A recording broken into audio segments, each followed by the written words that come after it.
আসসালামু আলাইকুম। ওমর স্টকে সবাইকে স্বাগত জানাচ্ছি।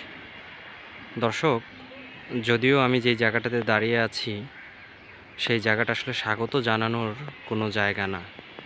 তবে স্বাগত জানানোর জায়গা না হলেও এই জায়গাটি একমাত্র সুনির্ধারিত। 100% মানুষকে অ্যাম আমাদের নির্দিষ্ট সময় কাটানোর পরে, অর্থাৎ হায়াত শেষ হওয়ার পরে এখানে যেতেই হবে। অর্থাৎ দেখেই বোঝা যাচ্ছে এটা একটা কবরস্থান। এবং আমি আরও স্পেসিফিক যদি বলি, এটি বাংলাদেশের প্রাণকেন্দ্র, অর্থাৎ আমাদের যে ক্যাপিটাল ঢাকা শহরের একসময় কেন্দ্রীয় গোরস্থান ছিল, এটি আজিমপুর গোরস্থান। এই জায়গাটিতে আমি প্রায়ই আসি। যখন আমার মন খারাপ থাকে তখনও আসি, যখন মন ভালো থাকে কিন্তু সৃষ্টিকর্তার প্রতি খুব নতজানু একটা ভাব আমার ভিতরে কাজ করে, তখনও আমি আসি।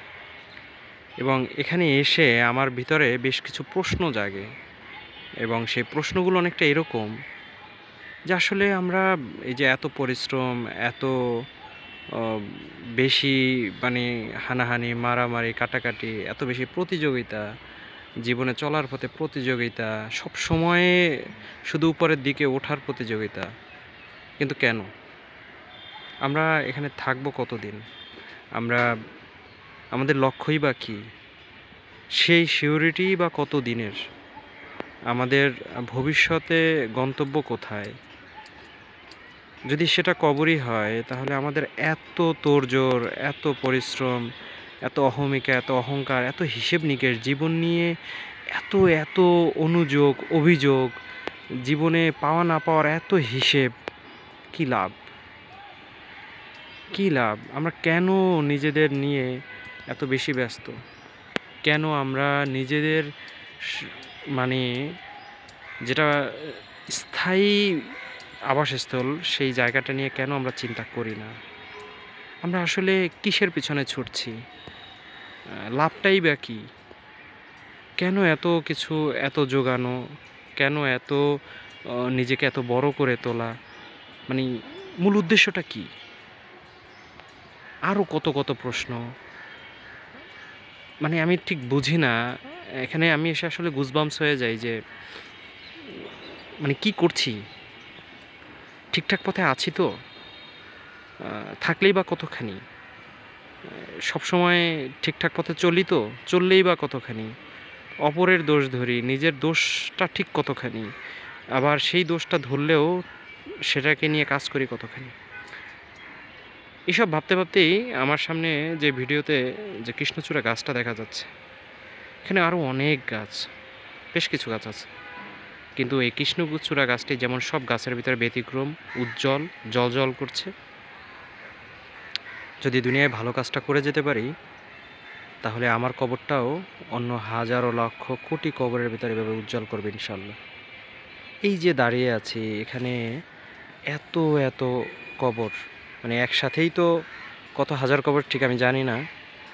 আর ওভারঅল হিসাব করলে তো এখানে লক্ষ লক্ষ মানুষের কবর। এই কবরস্থানের উৎপত্তি 17 শতকের শেষের দিকে এবং 18 শতকের অথবা 18 শতকের একদম শুরুর দিকে।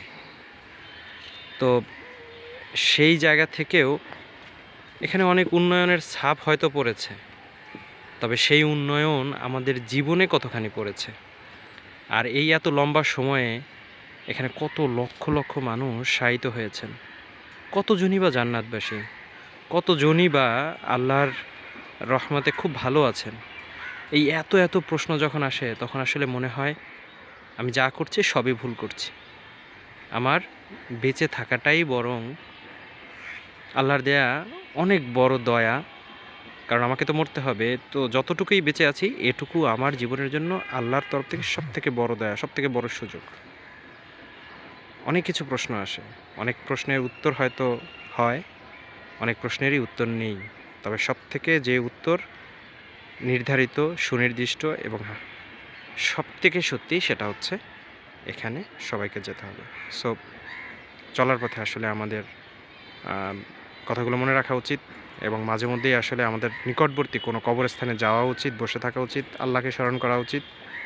তাহলে হয়তো মৃত্যুর ভয়টা কাজে আসবে, মৃত্যুর ভয়টা ভিতরে তৈরি হবে। আমরা অত্যাচারী হব না, আমরা জুলুমকারী হব না, আমরা শাসক হব, তবে শোষিত কেউ হব না। যাই হোক, সবাই ভালো থাকবেন।